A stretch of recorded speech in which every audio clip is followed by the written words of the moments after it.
Okay, so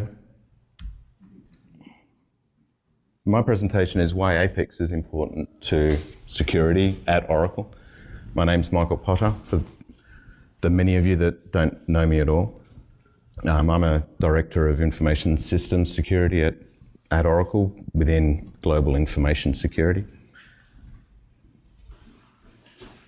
I have to give the safe harbor statement. I'm not going to go through it. I don't know anything about the product in any way other than as a user like most other people. So don't take anything I state as an indication of product direction, I guess. First thing is I come from Australia. That's actually where I live. And you can see a little arrow up in the corner. And it's almost where my house is. Okay, cool. It's at the pool, right? That's your pool? Yeah, the pool at the front. Yeah, that's the saltwater pool. So this is Shell Harbour where I live. You might actually think that I surf because I still live so close to the water, but I live in Australia, and you either are scared to death of sharks or you surf. And I don't surf because I have a strong belief that I should have at least five other people in the water with me. Right? Cut the odds down by 80%. Okay. A little bit about me in terms of where I am, what I've done in my life. I was born in England, grew up in Leeds, which is pretty much a working class town in the north of England. I grew up did I say I grew up in Leeds? I left it when I was 2. I grew up in Australia and I've been there ever since. My wife is from Laos, so that explains the little photo of the ancient temple that's there. And the landscape photo is it's a midwinter's day in Wollongong, which is the main regional centre.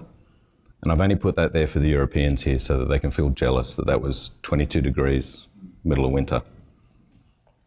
I joined Oracle in the graduate program in 1994, and I left in 95 because I thought I wanted to do a PhD. But working at a university taught me that that's not what I wanted to do. Came back to Oracle in 1998. I've been there ever since. I've done on-site support. My primary background is as a DBA, PL SQL type person. And I moved into global IT in 2003 and had the same boss, but moved around a lot right up until 2015. And in 2015, I moved into global information security. So the agenda for today is really going to be just talking about how we use APEX in the security groups at Oracle. And I've got a little bit of a lighthearted start talking about the letter W. And then I'll talk about how I got started in APEX, how I started moving more into the security space, using APEX, developing with APEX.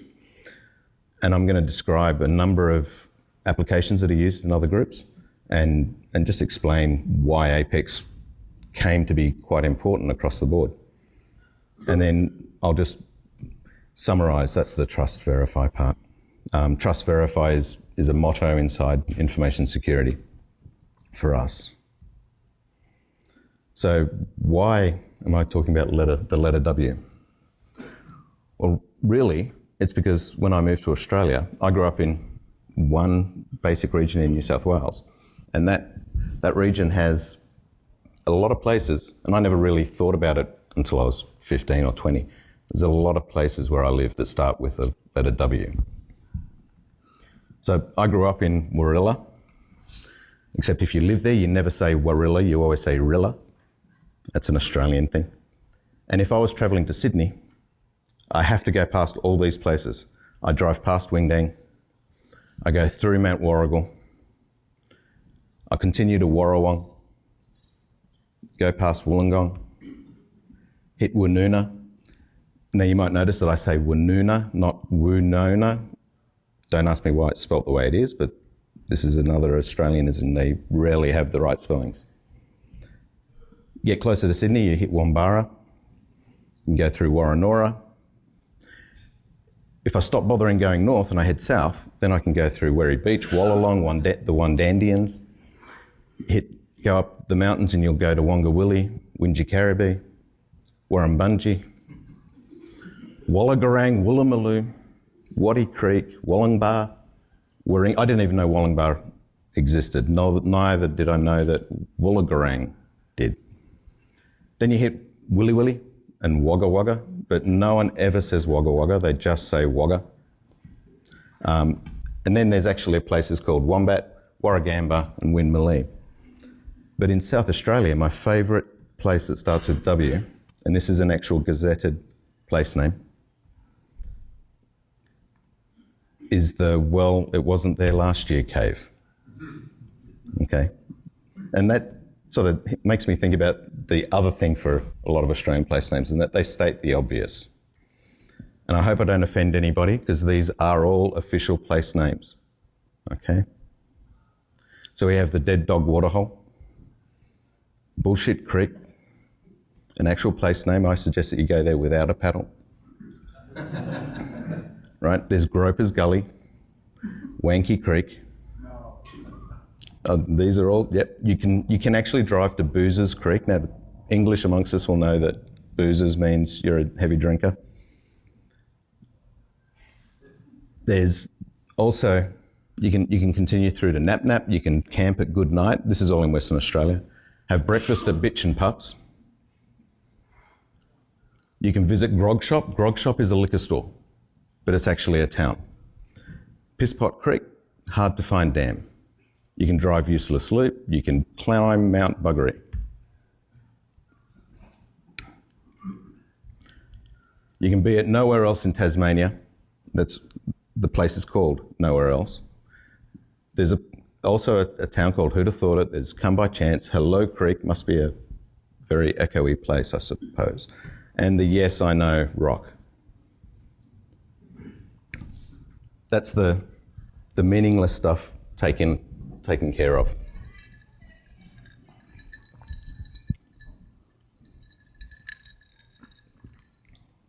So how did I actually start with Apex, which is, I guess, what we all want to know something about?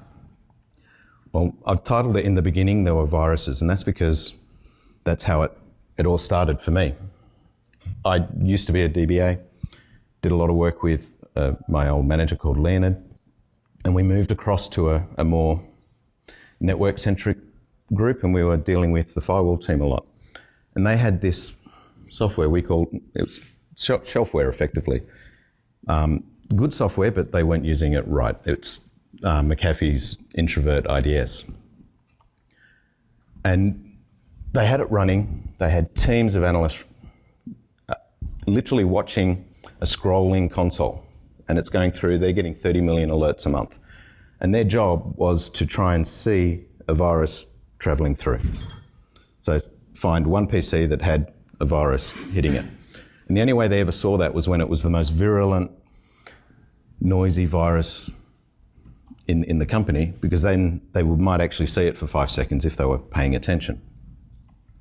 And they had to stop the console at that point, look it up, do all the manual lookups for the IP address, find out where it was, try and work out who owned the machine. Was it on a VPN? Was it on DHCP? Which country was it in? Gather all that information, write it all up into a text file, really, and then manually submit a help desk ticket. And this was just nuts. And we had a virus outbreak, and it was absolute chaos.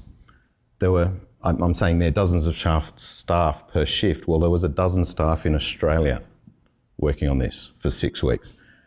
We represent maybe 3% of Oracle. So I worked it out at one point, and it cost roughly $3.5 million in lost staff hours. It was just nuts. My boss was effectively saying, what can we do about that? Right? So Apex came to the rescue to me. I was really excited about Apex. I'd seen version 1.6 and I was interested, and then I saw version 2.4, I think was the next one that I really looked at, and it blew my mind. My manager, Leonard, who liked to take on stuff that everybody else ran from, wanted to fix this. So he sort of pulled me aside and asked me if I could write a quick dashboard. And that's exactly what Apex is all about. So we did two things, and we did them at the same time. We had one guy who spent his time tuning the system, just driving it down from 30 million a month to 5 million a month. And we used Apex actually to just do some simple aggregation and reporting so that he could actually analyze for himself what he needed to do, and we were reporting that each day. And then what we also did was we started looking at an extraction design so that we could pull data from the IDS, manipulate it, manage it, tweak it, reduce it, and get it to something that was more manageable.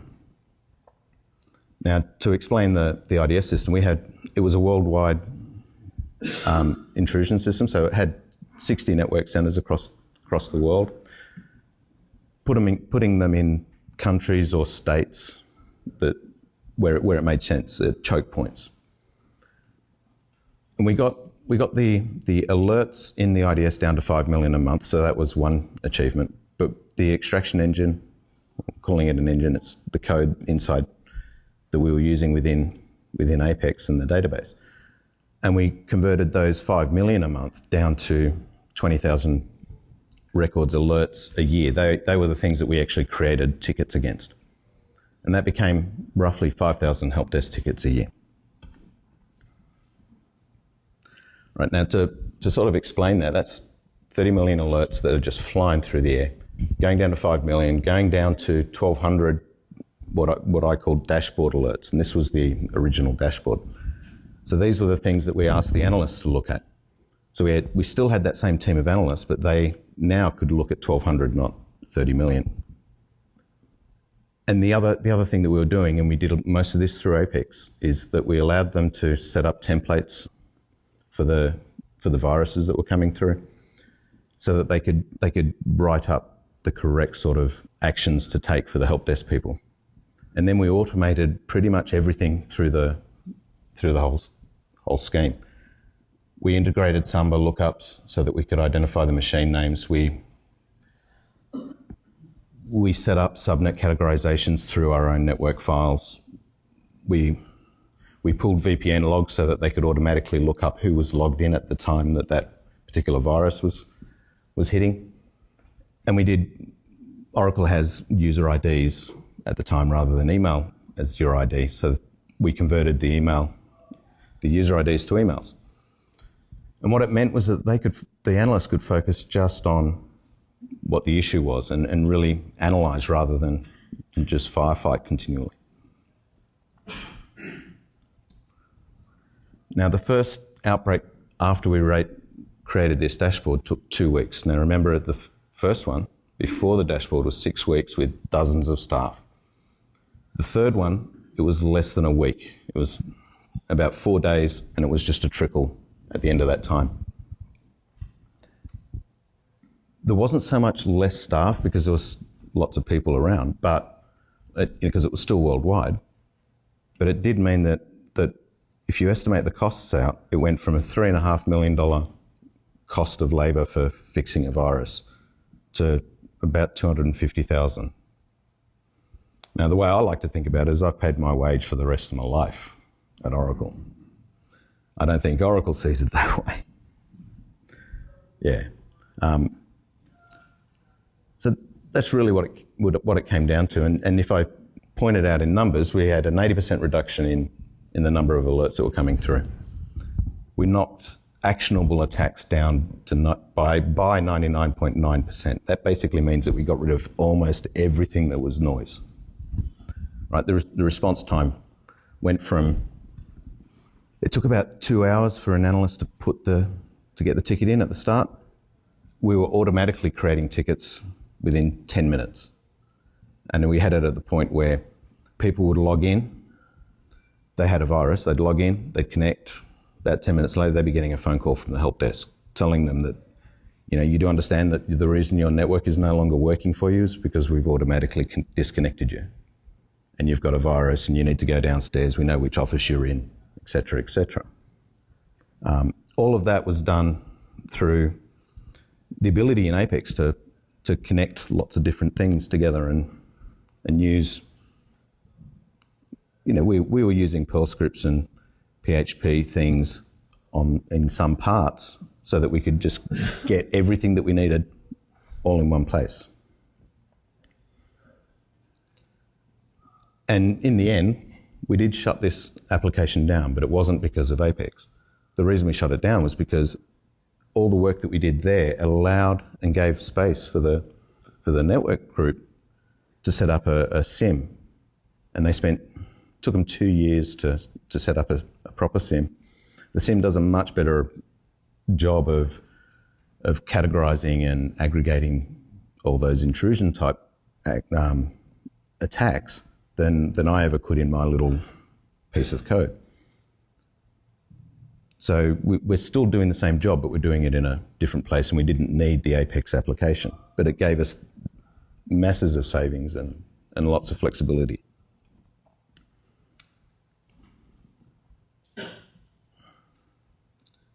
So, and I guess what I should say is that just before we'd shut it down, we'd moved it to the point of we doubled the number of sensors.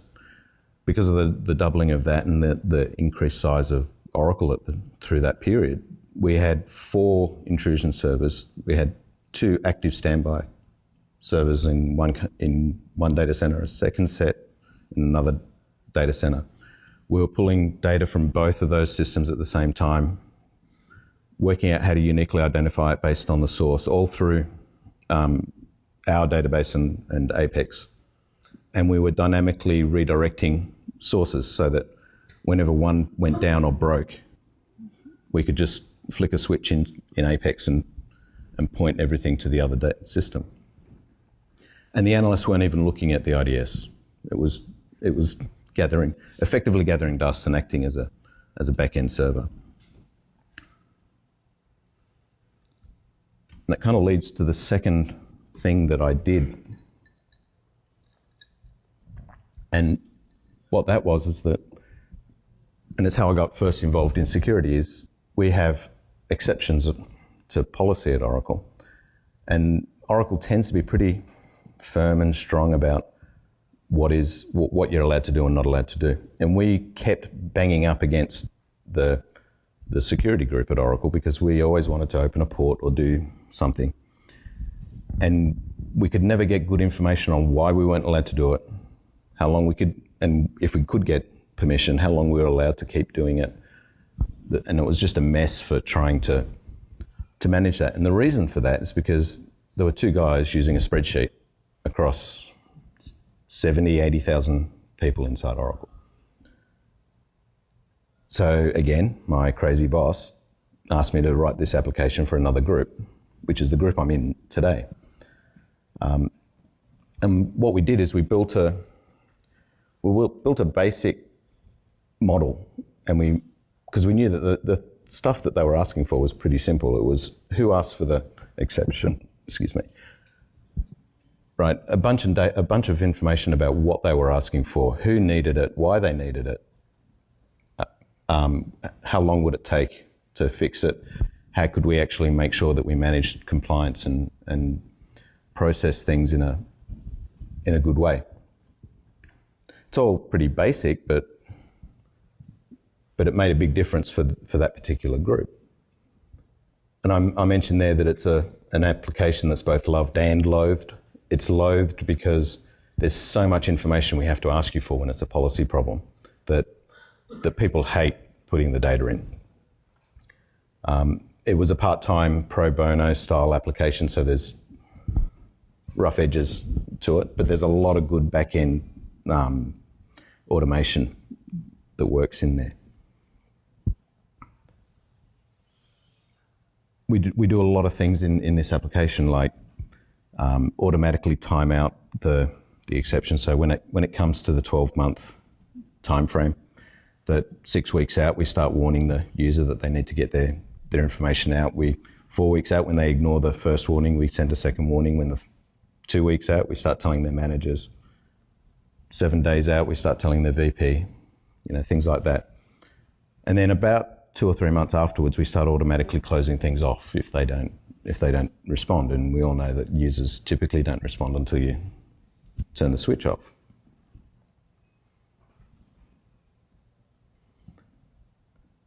And so that was the first application that I wrote inside security. Something I'd want to say about information security is that it's not to me, it's not IT security. It's information security. And someone once pointed this out to me. Security has 8 letters, right? There's only 2 of them are IT. So there's a lot of security that doesn't involve pure IT. And the area I work in, it handles all of that other stuff. Right, and in there we have some typical problems that a lot of people have, I think. There's a lack of applications in the market. There are a couple that we really make use of, but they're typically standalone, highly proprietary. They're difficult to integrate, so we can't push the data into the right places that we need them to go to. And a good example is Xdero, which is an app for putting people onto legal hold. I don't know if people know what legal hold is. Does anybody know? Because I'll explain it. Okay, so someone threatens a lawsuit and you're working on a contract for a particular company, then all information that you have on your laptop, all your work information is potentially required for that lawsuit. So you end up under an obligation to actually hold that information and store it securely in a forensically sound manner, so that you can prove that you can prove one way or the other that you can sort it out in that court case. Right. So why did we go to Apex? Well, it's all the basic stuff that we all know if you're an Apex developer, and that's that it's the ease of development. It's just crazy simple. We've got a large internal developer population, so we get a lot of people that we can get help from. And we have the most responsive development group I've ever seen at Oracle. They're truly they're the crowd that are different, right? They're committed. Apex is scalable, it's secure, right? And it's as secure as anything else out there. And we can develop really fast in it, so we can do it in a secure way and do it quickly. It allows us also to just keep to Oracle's corporate standards, and personal view, it was cloud before cloud was a thing.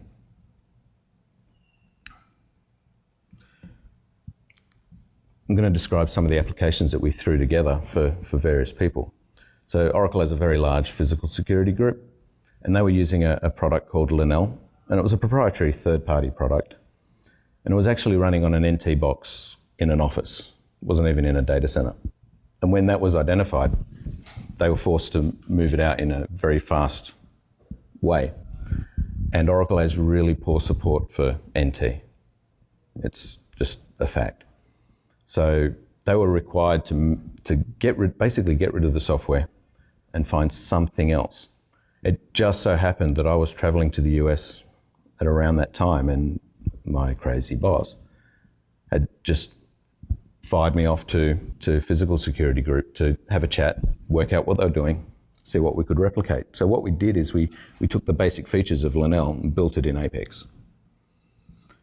And they used that for 8 years while they worked out how to set up another system. But again, it's not necessarily that you use these things permanently, but it buys you time, it gives you flexibility. Right, and this is probably the first one where access control was a really major concern, because they were entering everything into here. So it might be a simple alarm going off, or it could have been a social engineering attack attempt. They had assaults, physical, sexual assaults. Everything that happened on anything that was on Oracle property was in this system. So we had to really make sure that no one could get access to the data that shouldn't be able to get access to it.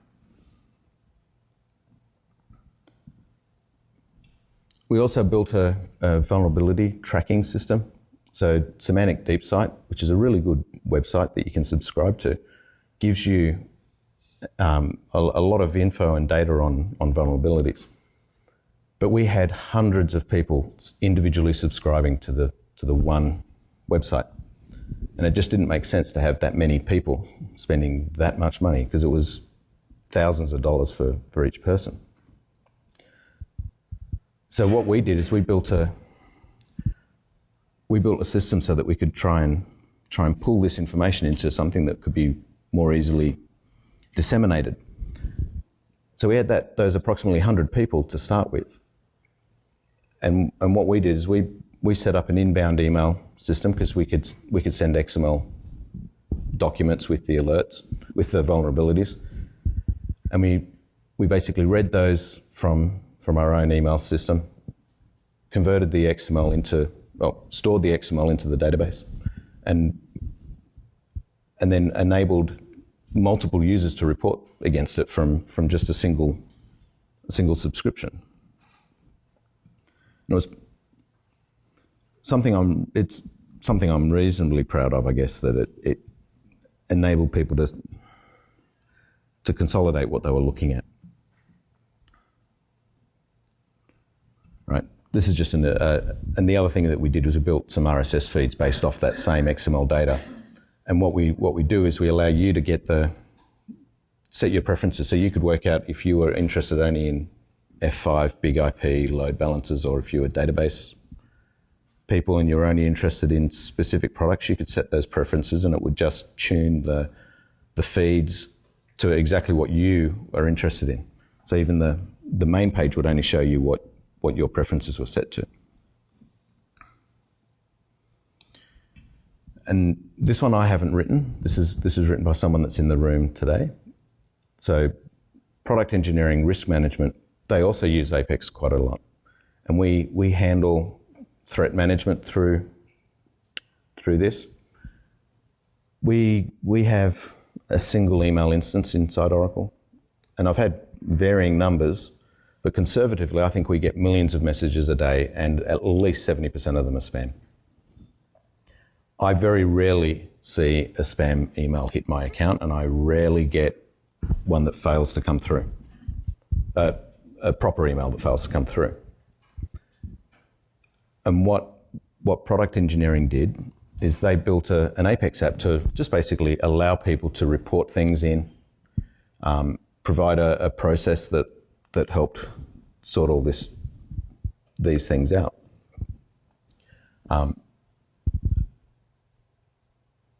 So really it's all about phishing and spam emails.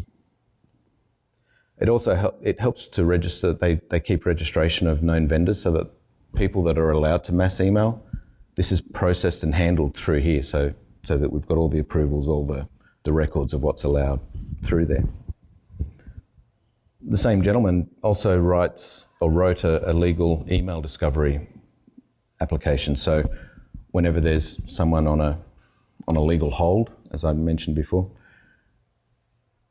he handles the extraction of the data, the storage of the data, make sure that it's all processed in a sound manner, and that the lawyers that get involved know that everything's clean.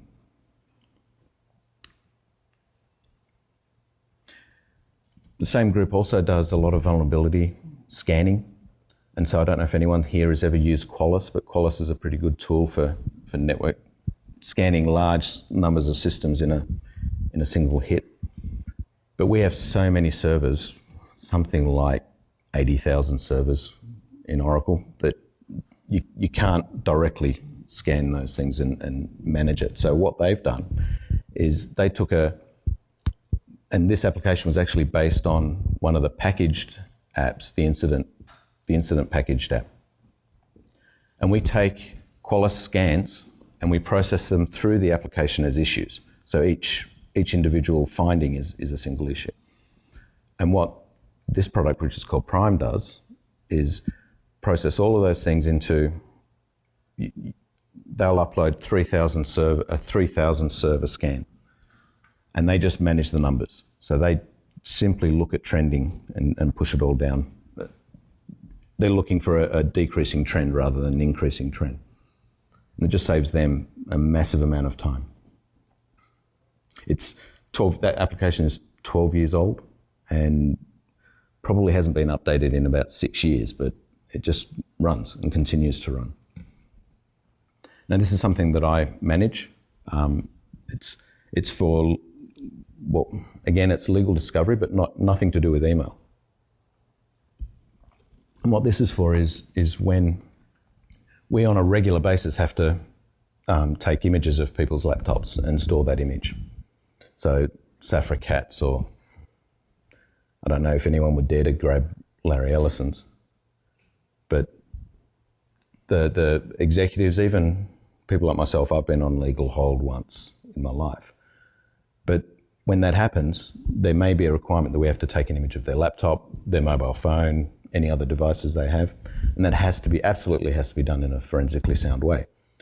And not only do we have to do that, but we have to track every step that we've taken. So we have to have evidence that we've collected it. We have to have evidence that it was handed over willingly or without permission. There's situations where we do this without the staff member's knowledge. So if it's a potentially criminal matter, it ends up being done quietly.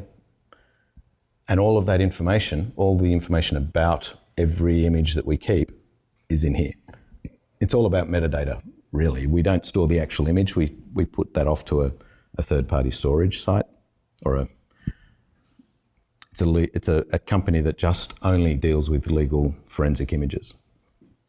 But it's extremely sensitive data. We have HR cases and all sorts of things in here, so we have to be super, super careful. And it keeps coming down to that for me with information security apps, that it's all about access control and authorization for each record and piece of data. And that's what I find Apex is so good at. Like I said, it's got a really complex access control model, this particular application, right? To try and describe it a little bit, lawyers make requests, we collect, we have collections. Collections can be one laptop, but it could be a collection that's involved with 3 different legal cases. So we don't want to collect your data 3 times because that takes 2-3 hours every time we do it. So we make one collection, then we link it every time your name pops up. For me, it's popped up once in my life, but for Safra Catz, it probably pops up 6 times a year. And no one wants to put them through that, and you don't want to give them a brand new laptop every time they're on legal hold. Right, and it builds, we call them manifests and chain of custody, but we have a chain of custody theory through this. We also handle all our incidents inside Oracle through Apex. We have an application called AEGIS, and that deals with all penetration tests that we undertake. It deals with any external threats that occur. We manage all the information about all of that through this application.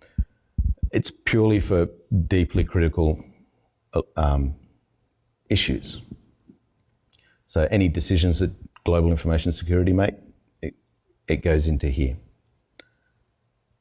One of the things that we do is just for some productivity, they allow us a very specific and limited amount of inbound email capability.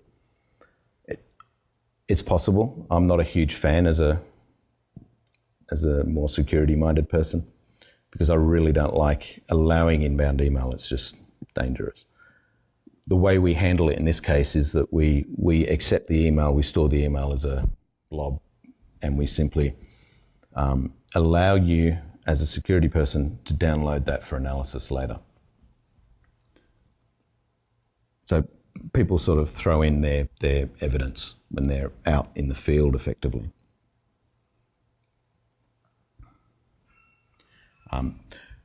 We use BI Publisher to automate the reports that we make, and that's just a small example of that. And we do, a big part of what we do nowadays is what we call security architecture reviews. And again, this was one of those things where They were doing this in a meeting and on a spreadsheet, and that was 10, 11 years ago. It was built from a Word questionnaire. So we had a group that would have 15 questions they would ask you from a security point of view, and you had to answer those questions and sit in front of a virtual board of reviewers. And in the original design, we were given a suite of things, and it was one of those things where they said, we've only got specifically seven questions we want to ask. I want you to ask those 7 questions and record them. We'll never have more than 7 questions. We will never have more than 3 reviewers. This is a little bit like that, we'll never need more than 640K RAM. This grew into a corporate mandated security review, and I have to be honest and say that most people detest going through these reviews. There's minimum of 5 reviewers every single time. There's multiple inputs from other people. We have a peanut gallery of observers that like to chime in and prove that they know something. And we went from you need to have 1 review and 1 review only, to you need to have 2 types of review, to 3 types of review, to 4 types of review. It went a bit crazy. And the original design that we had, it was 1 review. So it's the old back of a napkin sort of design problem that we all have. And we've recently, in the last 12 months, been redeveloping it, and we've decided that we have to just throw the whole thing away effectively and redesign it from the ground up. And that's what we've done. And this will be the first security app built in Apex 5 or higher that we're using, because everything else has been started in version 3, version 4, and has migrated up. This is the first one that I've been able to build from scratch. But one of the things that it does give the security groups is that it gives them freedom to spend a lot more time on analysis rather than the minutiae of the review itself.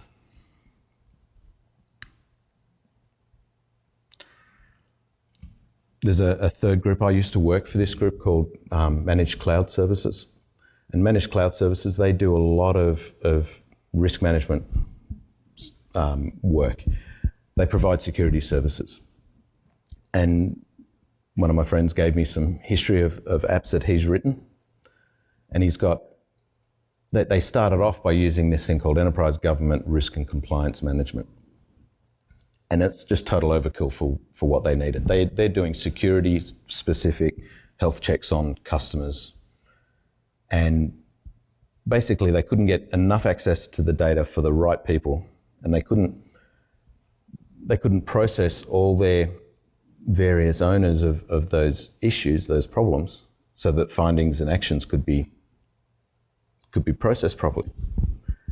So a few years ago, this was revisited, and it's that classic build or buy. And buy, as in use an Oracle released product, was not feasible for this group. It was just too specific and too small. Most of the health checks that they do, they're just absolutely manual processing. And I've actually run some of these health checks. They're very detailed and they're very, very well thought through, but they take you 3-4 days to work your way through it. So what they've done is they've rebuilt their process, and they're doing a few things. The data is highly sensitive, and it's all revolves around security and revolves around ensuring that we don't expose one customer's information to another Oracle employee who's not directly involved in it. So again, it all comes down to access control and authorization work that we have to repeatedly do, and Apex is fantastic for that, in my view. They're working on a concept where they have findings, and there's ad hoc findings, there's repeatable findings. So these are things that you see in regularly with different customers. And something that I might be able to mention in more detail, systemic findings. And systemic findings are are things that not only are they seen in numbers of customers, but we want to find a solution across every single customer. And just a couple of screenshots to give a flavor, I guess. What we have is a small core group of security managers who deal with 4, 5, 6 customers at a time, and they work through this system, and they can automatically pull out all the information from our various Oracle systems to get the required data from those and not have to enter anything in manually. Again, they do a lot of BI Publisher, and the reason they do this is because this cuts down that you'd run your findings and then convert that into a Word document. Now they do it all through BI Publisher, and they not quite, but almost get to the point of a push button report. Right. What am I talking about when I say trust but verify? I guess I just want to summarize by saying that it allows us in information security to be intimately aware of Apex and its risks and benefits as a hosted service. Now, you guys probably all use apex.oracle.com. I use apex.oraclecorp.com, and that has tens of thousands of apps. I don't know exactly how many are actively used, but it's a pretty big system, pretty heavily utilized. I think there's something like 30,000 applications running internally. Many are lightly used, and many are not mission critical. But the thing it gives for me is that we have one place that we can look and check and review people's systems. And we can invest a lot of time in making sure that this Apex hosted site is secure. So we now have a system that's running in two data centers in an active standby mode. It's got Database Vault installed. It has virtual private database. It has transparent data encryption. So this thing is as an infrastructure, is rated for highly restricted data inside Oracle. And what that gives me as a reviewer and a person that has to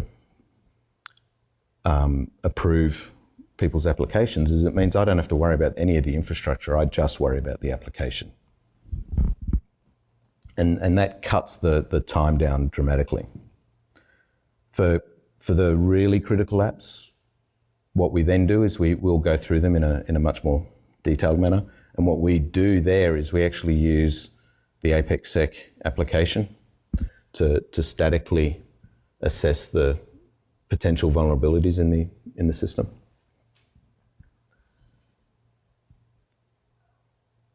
That has also meant that we could, in information security, we've built an internal focused good practice guide. I don't like saying best practice because I don't think there is a best practice. I think there's good practice, and that's as far as you can get it. But it means that we can again concentrate our time on making sure that we've got the information out there for the less knowledgeable developers, and for the what I call just I don't mean this in a mean way, but the clueless, right? The no judgment here, the accountant developer. And we've got a lot of those in this system. They're people that it sometimes surprises me how much they can do without actually knowing anything technical. And I mean that in terms of Apex, right? And just as an example, I want to share, this is the final thing, I want to share just one question that was posted about 3 or 4 weeks ago. And it kind of encapsulates a few things. We have a very active help forum internally inside Oracle, and it's probably as active as the external Apex forum. Would that be right, Jason? Yeah, I think so. Yeah. And if you think that the Apex team is responsive outside, they're just as responsive inside.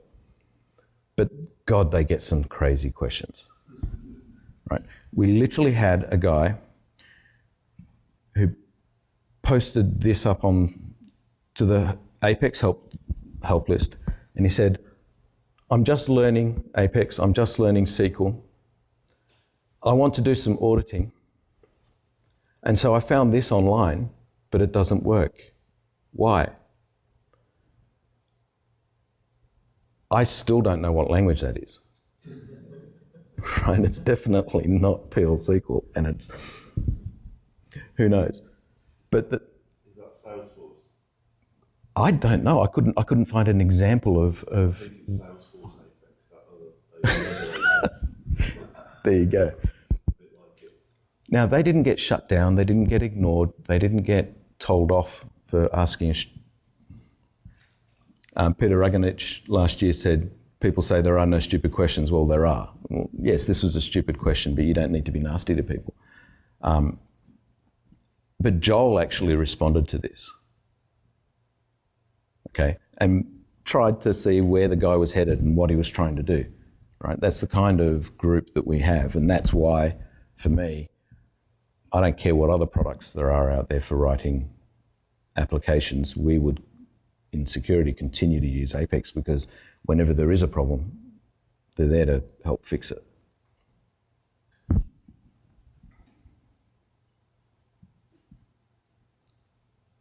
I don't like that slide. So thank you for your time. I hope I haven't bored you too much. If you've got any questions or you want to ask me anything about how security works inside Oracle in a general sense, I'm happy to chat. Thank you.